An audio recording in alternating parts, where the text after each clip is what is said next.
My Miami, it's a one-of-a-kind combination of bold, vibrant art, warm waters, and extraordinary trails. It's what I like to call my art-venturous side.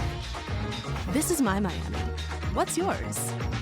On this season of the Leading with Audacious Confidence podcast, we share stories from corporate executives and tips from those who coach them to high performance on what it really takes to build and keep your confidence in this fast-paced, ever-changing world of business, and how they inspire others to lead with confidence.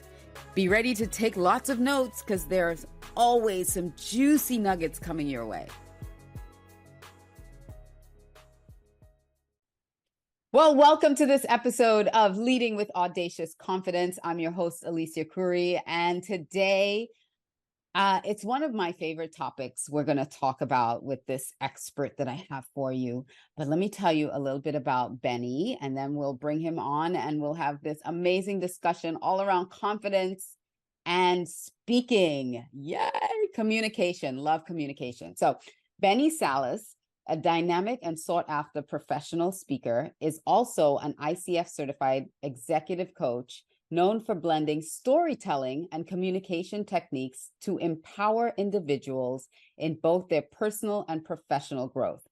With a wealth of experience spanning over 25 years in professional speaking, coaching, training, and development, Benny serves as the driving force behind That Coaching Guy, Inc., where he holds the positions of founder and CEO. His exceptional expertise is directed towards companies, leaders, executives, business owners, and their teams. Having engaged with audiences totaling over 100,000 individuals through live stages, virtual platforms, and content creation, Benny's impact as a speaker is profound. Over the past dozen years, he has been mastering his coaching skills, conducting more than 2,500 client sessions and delivering 20,000 hours of training content. Actually, 20,000 plus, so more than 20,000 hours. I am super excited to welcome my friend and the guest today, Benny Salas, That Coaching Guy. Hey, Benny. Hey, how are you? I am wonderful, and I'm so thankful that you were able to make it despite your tragic injury. We had to postpone. But it's called I had another birthday. That's all it is. You had another birthday, yeah. Mm-hmm. But I'm so thankful that you were able to make it to this episode, because I think this topic is so vital and important in businesses, even if you're a leader of your own business, but also if you are in organizations and looking to elevate your position. So you have a wealth of education, a wealth of background in both industry as well as yourself. Tell me, how did you start? Like, how did you narrow, all your experience into focusing on speaking? Oh, wow.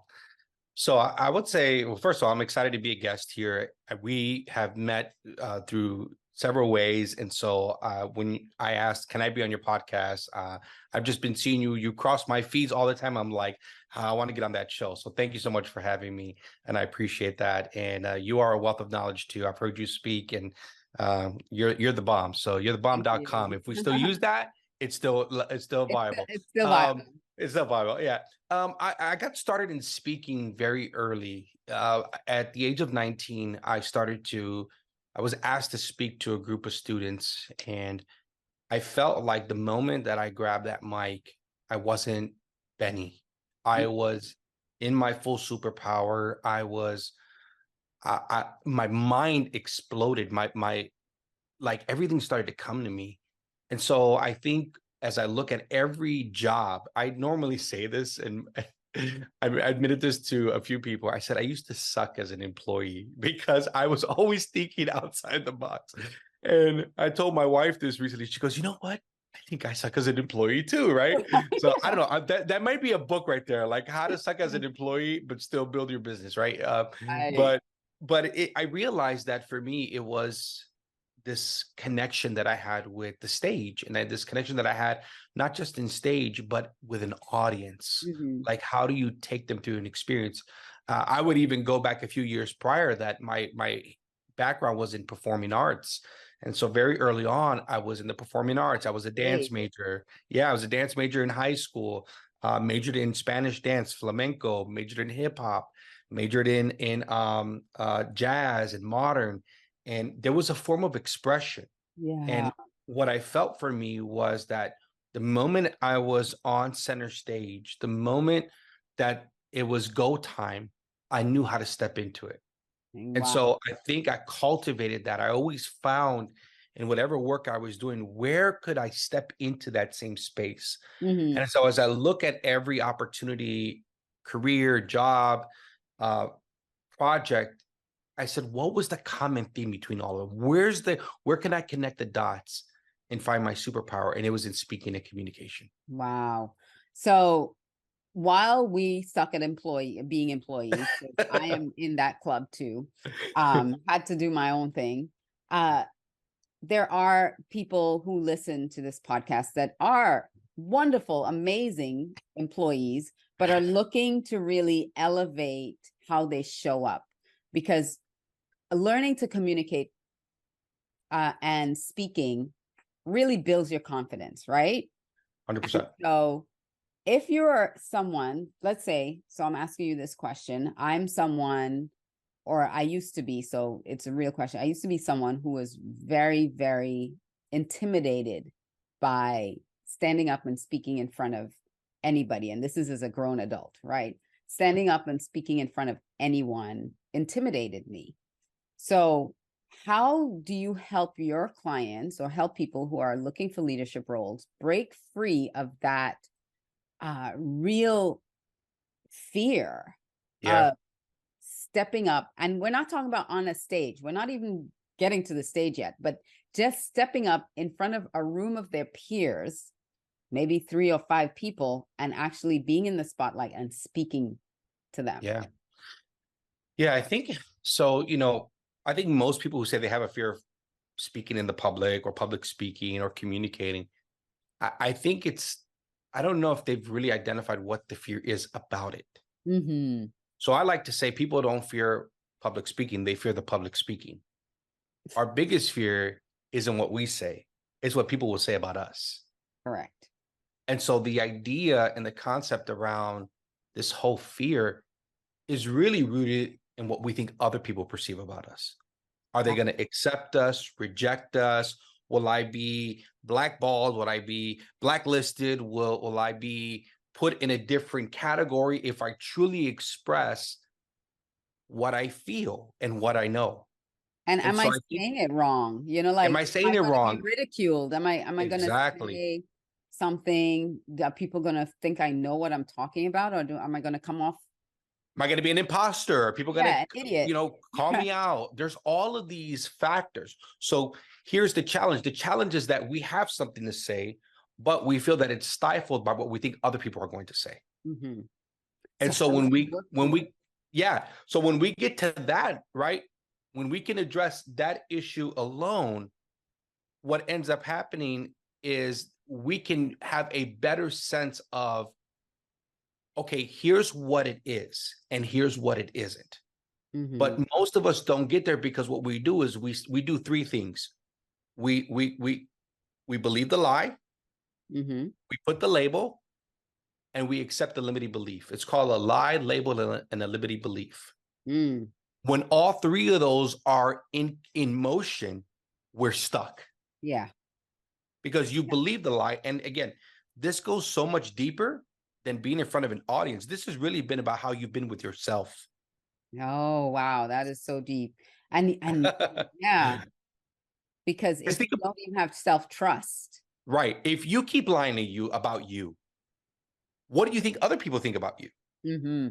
So the practice of consistently telling yourself, and here's the thing, I tell people, stop talking yourself out of the thing that keeps speaking to you. Mm. How many times do you say, I'm going to do this, but you talk yourself out? Mm-hmm. So you've been But you can't. practicing this. But you Yeah. can't. Who do you think you are? What? Yeah.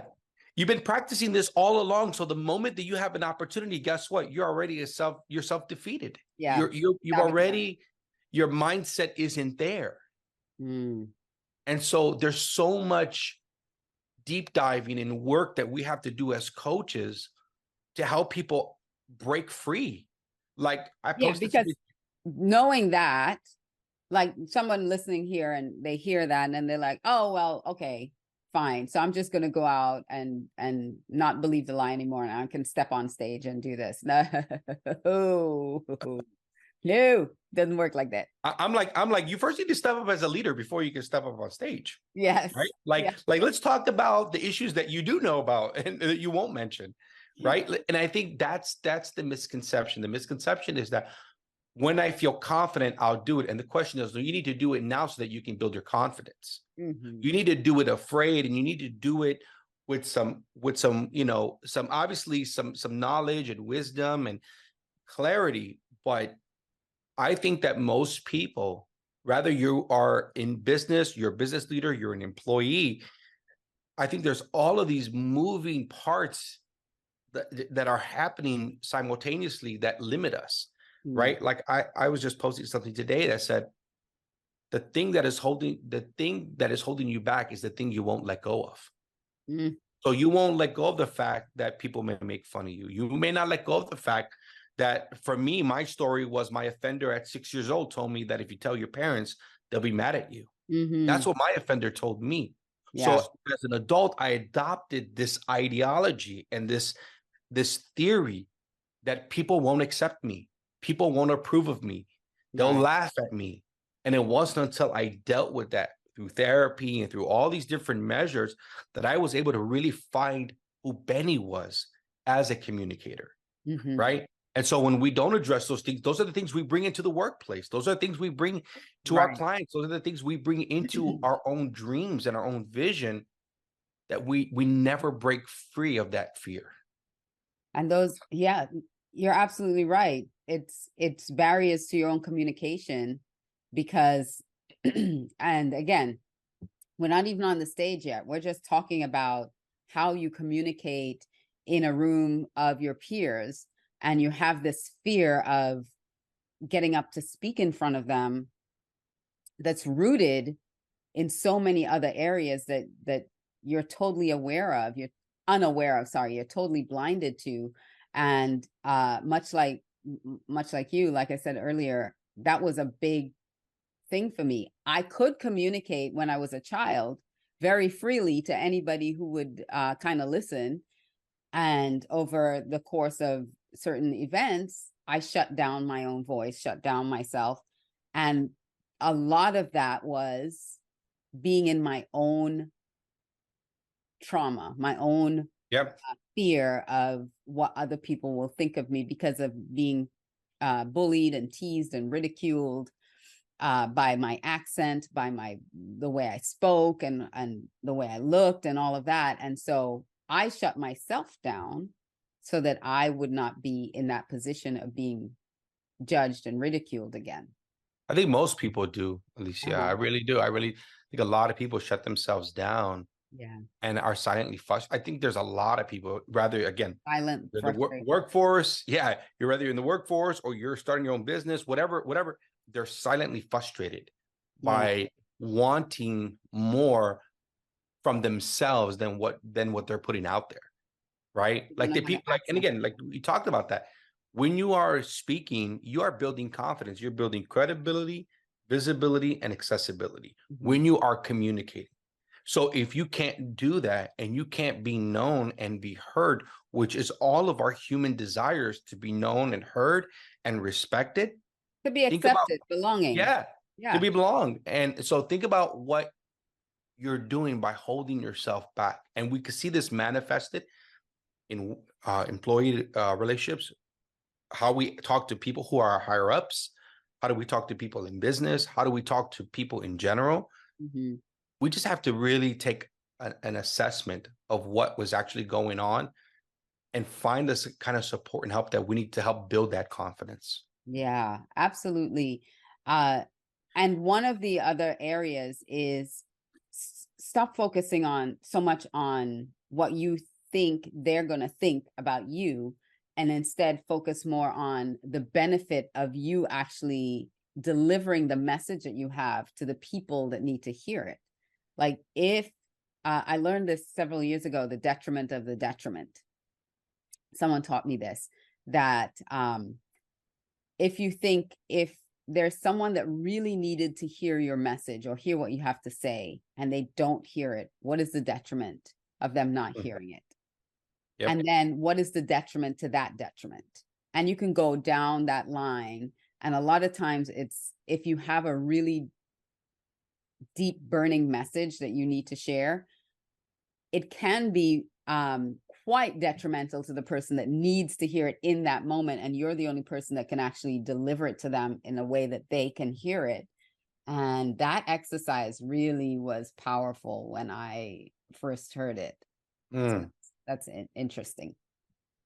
Yeah, I couldn't agree with you more. I think we see that more in so many areas. That's why when I think,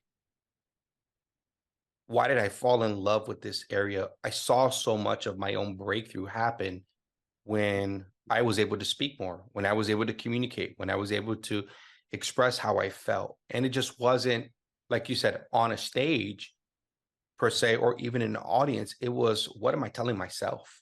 Like, what do I really believe about who I am? And I think that's where I think it starts. And I think that's where it really has to begin for people. So there are two things that I want to ask you. So the first one is, you mentioned speak more, and we're going to talk some more about that because this is your whole movement now, to speak more. But what do you say to people who say, well, I'm just introverted, I'm not really a big speaker, or, you know, I'd rather sit with my thoughts than tell anybody about it? Yeah. I think sometimes it's an excuse. Sometimes it can be a good excuse. And I think also you have to find ways for you to communicate. I don't think that like, I'm an extrovert. I love being around people. I love holding the energy in the room. You've seen me do a presentation. I've seen you on stage hosting. You've seen me hosting. So for me, that's my sweet spot. For other people, they may be really great at speaking, but in a more intimate setting.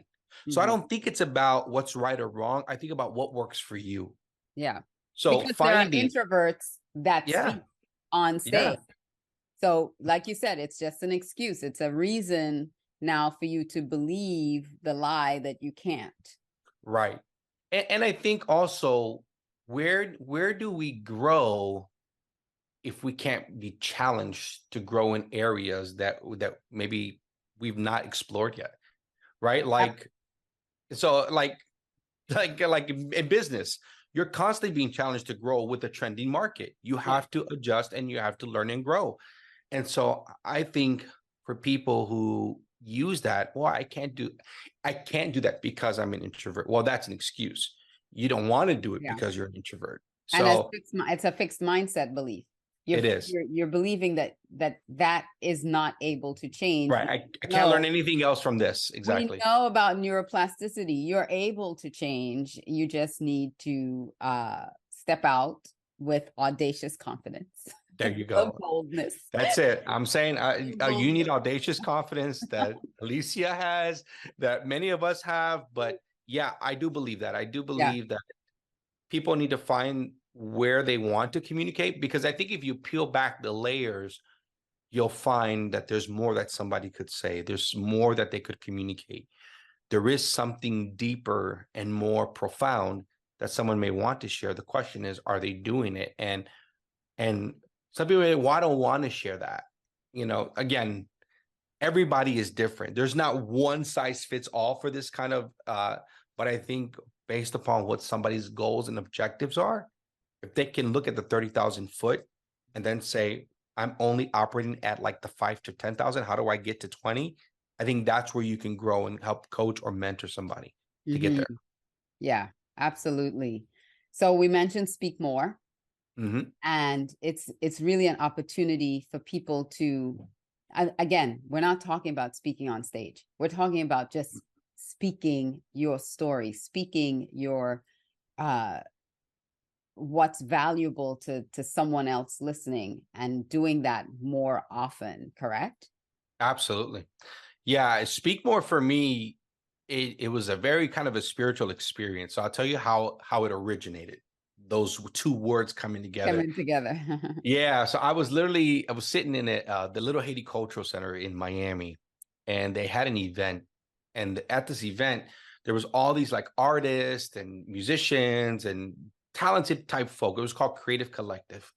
And so I go because I believe I'm a creative as a speaker, as a communicator. I'm a creative. I could, yeah, right. So I'm there in the audience, and everybody's separating. You go here, you go here, you go here. All of a sudden, I'm the only one still sitting. Right. So it was like crickets, and I'm looking around. I'm like, wow, everybody's gone, right? Picked. I knew it picked me. And so I had this like aha moment with God right there. Right. I literally say, God, what is my creative gift if I don't identify?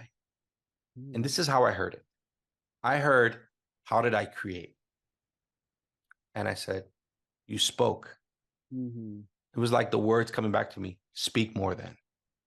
Whoa. And that's how I launched Speak More. Wow. When I connect the dots to Speak More was really the 6-year-old that was told to be quiet. Quiet. Speak More was the person who was a people pleaser and didn't want anyone to not like him. I always wanted to be liked and affirmed. Speak More was about me believing that I had something to say, so I had to say something. Speak More was about the counselor who spoke on stage and said, if you've ever been violated and this has ever happened to you, say something. Come and talk to me. So Speak More, before I knew it was Speak More, was evolving and growing, and the story was being written, and I had not had a moment to stop and ask, what is it? And so when I got that, what I would call revelation, when I had that aha moment, it changed everything for me. I no longer could just sleep on it. And so in 2018, I decided to do that. I decided to get on a stage, and I began to share my story, and I began to help other people do the same. And that was a turning point for me. It was realizing that, man, as a speaker of over 20 something years, it just wasn't about me speaking. It was about helping others find their voice as well, about helping others find their message, connect their story, captivate their audience. Like, it was me bringing everything to something that I could look at and say, this has an origin story.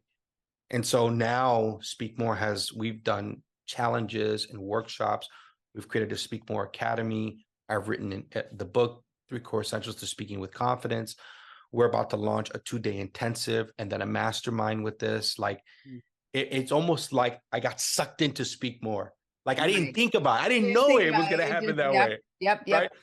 But that's when the preparation and the opportunity and the divine opportunity connect, and you're just like, whoop, here we are. It collided. Forget connect. That thing collided. Like, boom. Yeah. Awesome. And it's even changed my coaching. It's changed the way that who I want to coach. Right? Like I need to coach people who have a message that needs to be conveyed and expressed. And it's not always conveyed and expressed in terms of stages. It can be expressed through leadership. It can be expressed through management. It can be expressed through written or oral or visual or through video, whatever that looks like for you. What is your Speak More moment? Because it's all about communication and effective 100%. communication. And you shared an assessment with me that I'm so grateful for, because it's made an impact with many audiences that I speak to. So that I get the opportunity to present in front of. So I thank you for that, because I went to You're welcome. the session that you did and you shared that, and I thought that was really powerful in helping people communicate better. Now, I want to ask you, because you mentioned the book, 3 Core Essentials to Speaking with Confidence. Can you tell us what those 3 core essentials are? Yeah, absolutely. So I felt like there's many essentials. And I just focused on 3 core. And I felt like you have to know your why, what, and your who. Why are you speaking? what are you speaking about, and who do you want to speak to? I think you could spend the rest of your life just on those three. Mm-hmm. Yeah. Right. So Why why you do I choose want to this speak? message? Yeah. Why do I want to speak? What's the burning desire? Again, this is peeling the layers off. This is like pulling behind the curtain, like what's behind the scenes? What's your why? Mm-hmm. And I think for most people, it's sad when you hear people get to a certain point in life when they don't know their why. Mm, And so, and they'll communicate that, but they'll never communicate what their why was all along. right. It's interesting. And so I think, so it starts off with the why. Second thing it starts off with is the what. So what do you want to speak about? I think getting clarity around your message and your story is essential because everybody has a story. So therefore, everybody has a message. Everybody. Everybody. Whether you're introvert, extrovert, outrovert, whatever kind of vert. You have Who's he lived, bird? I don't care what kind of bird, right? Like, yeah. If you have lived more than a year into life, you have a story. you have a story. A 1-year-old could tell you their birth stories. 100%. And I think like this, I think your story is the details of what the bigger message actually is. Mm-hmm. And when I help people understand their mission in life, what I'm asking them to say is, so what's the message you're willing to die for? Like, what's that thing that, if I'm driving down I-95 and I see a billboard and it's got a few words with your face on it, what am I going to remember about you? That is your message. Mm-hmm. And so for me, it has been around speak more. It's become because I've connected my story as a child. I've connected what I've been doing as a professional. I've connected to what I'm doing now in moving forward and what the vision is. And so I recently had an opportunity at the Great American Speak Off, this little golden ticket back here, and I was able to share my story in 2 minutes. And this was a speaker competition here where they're looking for 100 golden tickets. And in Miami, there was 6,000 people that registered. 600 showed up. I'm not surprised that many people didn't show up, right? Because when the rubber hits the road. When the rubber hits the road, right? Like, you can talk all you want, but you got to show up. Speaking, but you're not. Yeah, you're not speaking. You're just talking. You're not speaking. Exactly. And so I was one of the 30 that got a golden ticket. And my message was, if you have something to say, say something. Mm-hmm. That is actually my speak more model, is that if you have something to say, say something. And so when I took that model, I said, let me turn this into a story. And I remember sharing this was just a few weeks ago, and it changed everything. It was like another notch on the belt, another pendant on my chest, another, all right.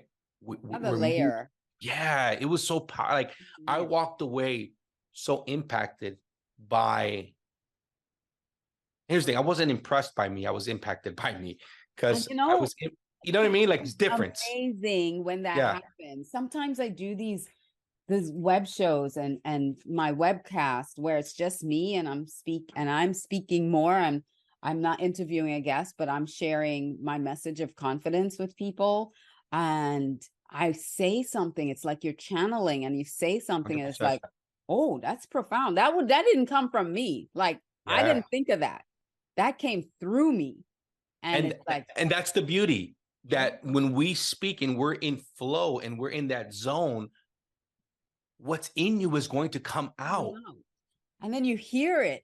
Yeah. Saying it, and it's like, ooh, that's pretty good. I gotta. Oh yeah, listen, I quote me all day long. That's a writer down, or I gotta write that one down and remember it for later, because that was pretty 100%. Good. Yeah. And I'm gonna tell you, a lot of workshops have been birthed that way. A lot of speaking topics have been birthed that way. A lot of clarity. As I'm writing my book, so right now we're in the process of working on a book. It's called When Confidence Speaks. Not speak with confidence, but when confidence speaks. Nice. What does it look like when you are in a place when your confidence speaks for you? So we're writing that book right now. And so we've laid out the chapters. We're starting to record now because I'm much better speaking than writing. So I'm like, listen, I'm going to audio this thing, Audio and it, then we'll and transcribe it on Jasper or whatever AI software is out there we will use, right? Because I am not going to kill myself writing when that's not my sweet spot, right? Exactly. And that's one of the strengths. When you understand your strengths, it's so important because you'll Yeah, be frustrated all day trying to write a chapter for 100%. a book when you just sit in front of the mic for 20 minutes and boom, boom, boom, you got 3 Just let it chapters rip. out. Just let Yeah. it out. Yeah. So yeah, so that's those kinds of the kinds of things that, again, when I look at Speak More, I took this whole year and even into last year, and I said last year and this year, I said I'm going to really, really focus on speaking more. I'm going to get on more stages, more podcasts, more interviews, more opportunities, get in front of, and I figured these things, like I've been able to break each. Now, don't think that each one hasn't come with its own fear, its own obstacles, its own challenges. That's the misconception. Oh, you're confident. No, no, no. You just find new ways to overcome bigger hurdles. That's it. Another level, another devil, as they That's say. it. Because So every time you step in front of a different audience, you don't know what you're going to get. You don't know how exactly. they're going to receive your message, if they'll receive your message or you. So it is always a challenge. You might, like I said, I sit here and I record an episode of a webcast. I don't know how people are going to receive it, but I have to give out of the abundance that's in me, give that message that's inside of me, and the right and trust and believe the right people will it'll impact the right people. Absolutely. Yeah, it's so funny. My fear of speaking, actually, when I knew I had to do it, when I knew I had to stop hiding from it, it was very visceral for me because I was at an event where the message that was being taught on stage was literally my message, but I wasn't the one giving it. Someone else was giving that message. And I didn't step up to even like apply or let people know that I can speak on that, or that was a passion inside of me.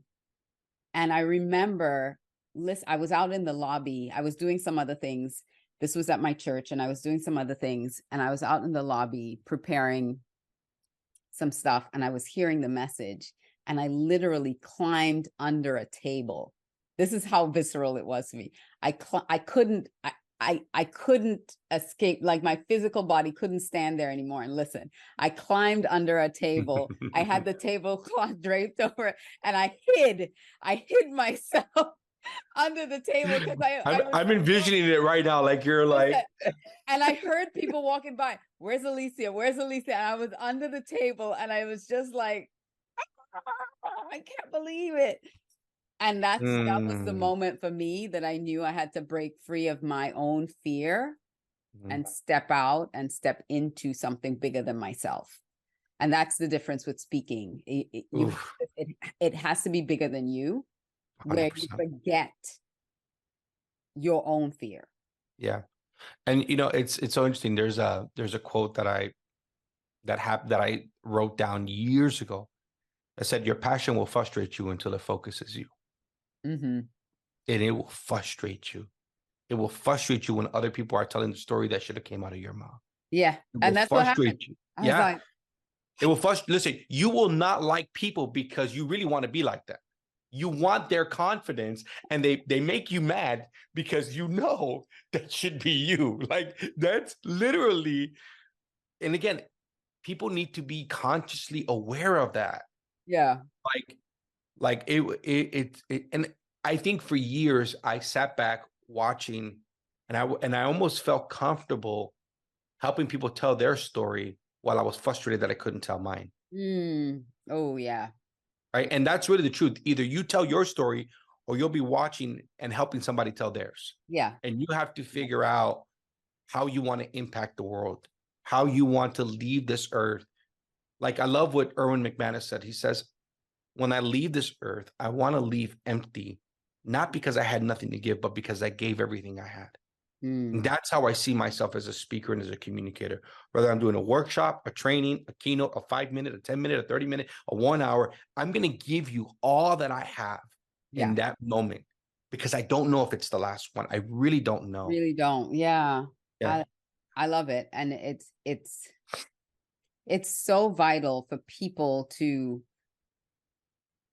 break free of their own stuff and learn how to communicate more effectively with each other and then with the group. So work on your interpersonal communication. Those are 100%. skills. You're not born orators. You're not born a natural, knowing how to read a room and how to communicate. There are tools. Benny is amazing at doing that. I work with communication with leaders as well. Learn the tools, learn the skills so that you can communicate better, you can listen better, and that you can be more effective in the job that you are in, or the work or the position, wherever you are, that you can be more effective in that. I'm going to give you a last minute, and then we're going to jump into rapid fire. But is there anything that you wanted to share? I mean, you shared so much of your heart, and I appreciate that so much, about speaking. Is there anything else you want to share about communicating before we head into the other section here on the podcast? Yeah, I would say to find the modes, the platforms, the opportunities that best suit you. I think we live in, I think social media has been a beautiful thing, and it's been brutal at the same time, right? Oh, yeah. Like it can People hide really, behind. and people can fake it till they make it, or you're scrolling through comparing yourself. And I think we have to remove that idea of comparison, because there's nobody like you. Not are you like them? Question is, there's nobody like you. And so I think when I got that revelation and that understanding, I had to, some people don't even like how they sound. Oh, Like that was me. look. Yeah. That was me. Didn't like how I looked, didn't like how I sounded. It was cringy. I couldn't even look back at myself. Yeah. Total cringe. Yeah. And those kind of saboteurs that oftentimes allow us or permit us to judge ourselves very harshly, they don't give us the ability to be free in our communication. Yeah. And so, as corny or as cheesy as this may sound, it's so important to find that place where you do love yourself, where you do love your message, you love how you show up. I stopped worrying if people like. I mean, there are tweaks and techniques of how we don't use filler words and don't say and right. Like I've had to really be careful. I used to say right, guys, right. That's the Chicagoan in me, right, guys, right. And then before I was like, man, I said right like 30 times, right. You can fix those and you problems. didn't say nothing. You just said right, and you didn't really say anything. right. You know what I mean? So, but I think it's trusting yourself again to just open and be connected. And again, I think if you stay ready, you never have to worry about getting ready. Right? Like I'm always ready. Like if someone said, Benny, could you speak tomorrow for an hour? I'm going to be up all night, but I'm going to do it. I'm going to say yes. Yeah, I'm going to make it happen, because I always want to challenge myself to be better. I think for many years, I was just bitter and not better. I was comparing, and I was looking, and I was wanting, and why didn't I get that opportunity? And why did they call me? And this, and I just said, you know what? I'm going to step into my superpower, and I'm going to walk humbly. And that every time I speak on a stage, I'm humbled by it. There's a lot of speakers who have a lot of ego and a lot of pride, and they think they're, whatever, communicators, speakers, leaders, whatever. I just say, let's stay in a place of humility, be grateful that we can share messages, and let's help as many people as we can. Yes. One last question. I know I said that was the last thing, but how important is it for leaders to speak and get public, like be on stages, be in front? How important is that for leaders? Yeah, I think it sets them apart. It puts them on the front line. I think it also shows, think about this. The person, if you've ever been in a group and if you've ever gone to a conference or a workshop, normally you select the leader of the group, the one who's most vocal, Yep. right?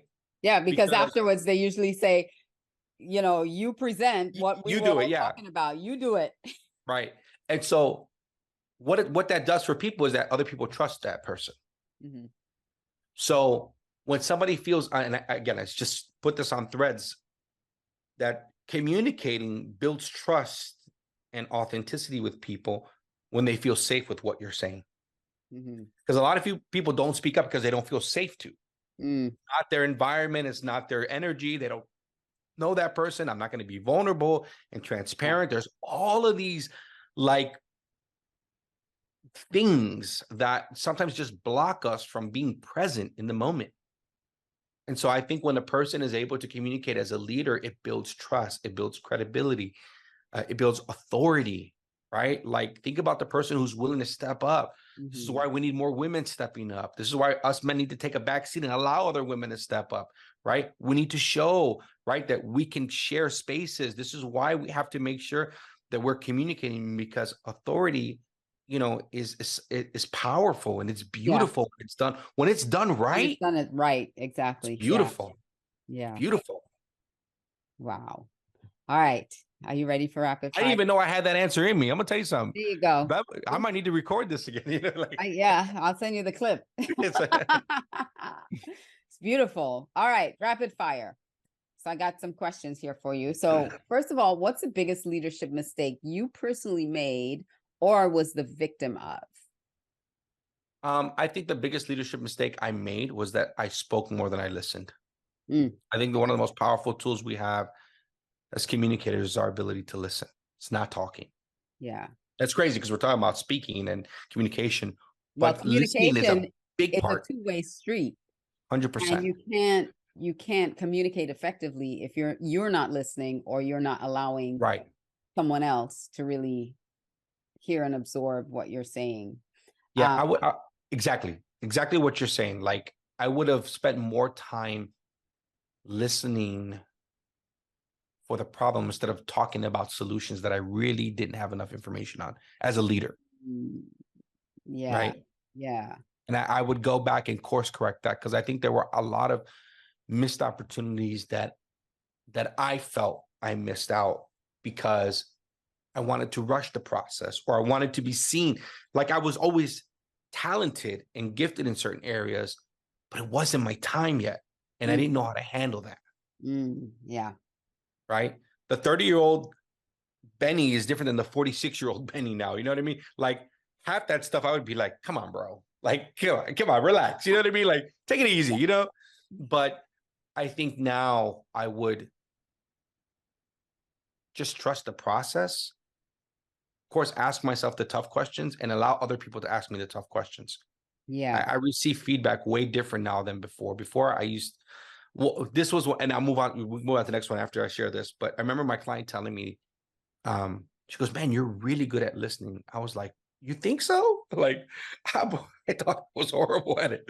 But I realized how much I progressed in actively listening and using those tools, right? And not just what does it mean to me, but what does it mean to the person who's sharing it with me?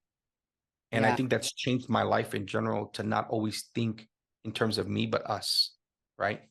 And that's important when you get feedback from other people, that you don't believe the old belief that you had. Yeah. Because if you're trying to work at something and you're working and you get the feedback that it's working, but then you step back into with your words, oh no, I'm horrible at that.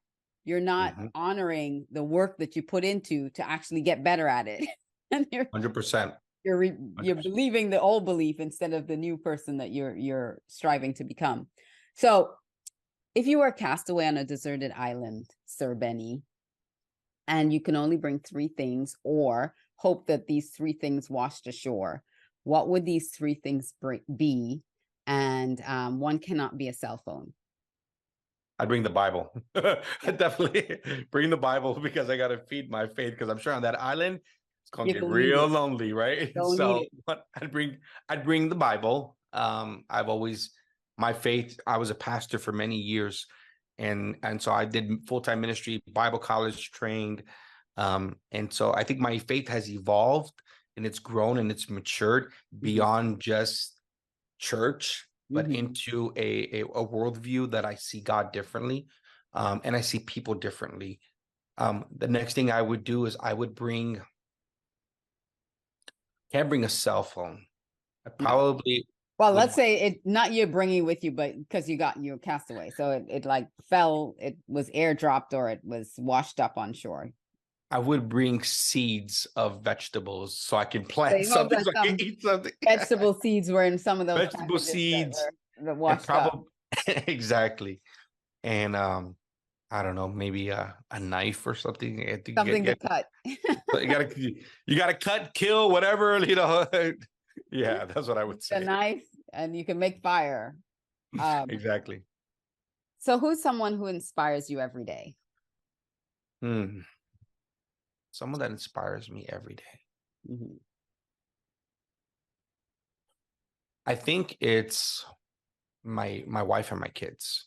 Mm. Um, because they give me purpose for showing up every day. Nice. Like I think success will be measured at the end, not just right now. And so how my son becomes a great gentleman, how my daughter becomes a great woman, how my wife continues to step into her purpose in her life. And Mhm. I think for me, that is what is motivating me now to show up and be the father that I've always envisioned. Maybe I didn't always have all the tools, Mhm. and maybe I made some bad choices in my life, but I'm grateful that I see so much in my kids of everything that I would have um, imagined. And so I love being a father. I absolutely love being a father. Nice. I'm so glad we're out of that baby stage, but I love being a Yeah, I father. know. I know.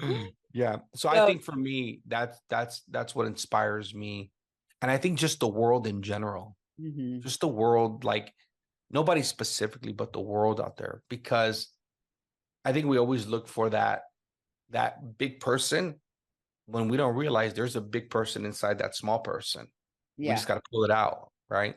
So and you could be inspired by yourself. You look in the 100%. mirror, inspire yourself every day.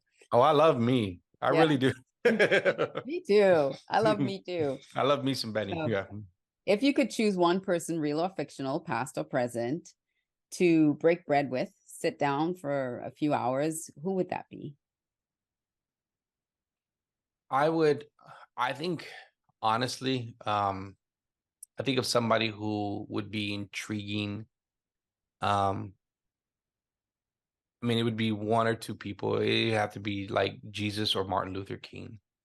Like, I think, I had an opportunity to preach years ago, as to do a leadership talk in one of the churches that Martin Luther King was at when he was in seminary.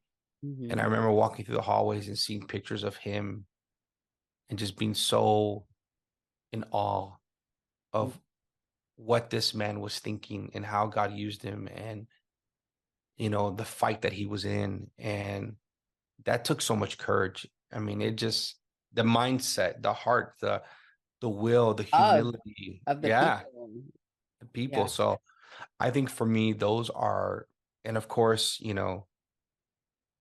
I think there's nobody greater on this earth that's ever walked the earth than who Jesus is, right? I think his life, his story, his testimony, rather you believe it or not, is not up to me. But even if you read it, fictional or non-fictional, you cannot deny the power of this man's life Hmm. and his purpose. And Yeah, so I think for me, that's a blueprint. absolutely. Absolutely. Final question. What are you reading right now? Or what are your three favorite titles? So you either give me Okay. what you're reading right now or your three favorites. One of them is called Do It Speaking by David Newman. Mhm. And it is a book on building your speaker business. It's also one that is just lays out such a phenomenal groundwork and a structure. Second one is You Are the Brand by Mike Kim. And actually, Mike Kim is he's been mentoring me, and I'm actually joining his mastermind program. I feel so blessed that I came across this man. Yeah, it's like one of those God sent kind of things that happen through. And you know Nick Cavuto. Nick Mhm. Cavuto connected me with Mike, and Nice. so and Nick and I connected where you and I met Yes. at Groove. Angelique's event. Yeah, Yep. yep. And so we've been able to be friends and still stay connected. And I think the third one right now, I've kind of been in between a few of them that I just kind of check out, but it's Donald Millard's Business Made Simple. And so Donald Miller also wrote Story Brand. And so I like books that really kind of challenge me in that sense. Yeah, I think those are the three right now. And I've kind of been dipping into this book a little bit called Crucial Conversations as well. It's kind of right here on my desk. And for leaders and how leaders can talk at a high level when the stakes are high. So yeah, these are some books that I got. Nice. Yep. Awesome. Well, I thank you so much, Benny. We'll have how you can connect with Benny in everywhere you see this in our show notes. You'll see his website, email, Instagram, whatever he gave us, we'll give to you. And You got it. you'll have opportunity to connect with Benny from there. So thank you so much, Benny. I appreciate you. Thank you. And for those of you out there that are listening, I encourage you to lead yourselves, lead your teams, and lead your organization with audacious confidence. Until next time, I'm Alicia Curry, and this is Leading with Audacious Confidence.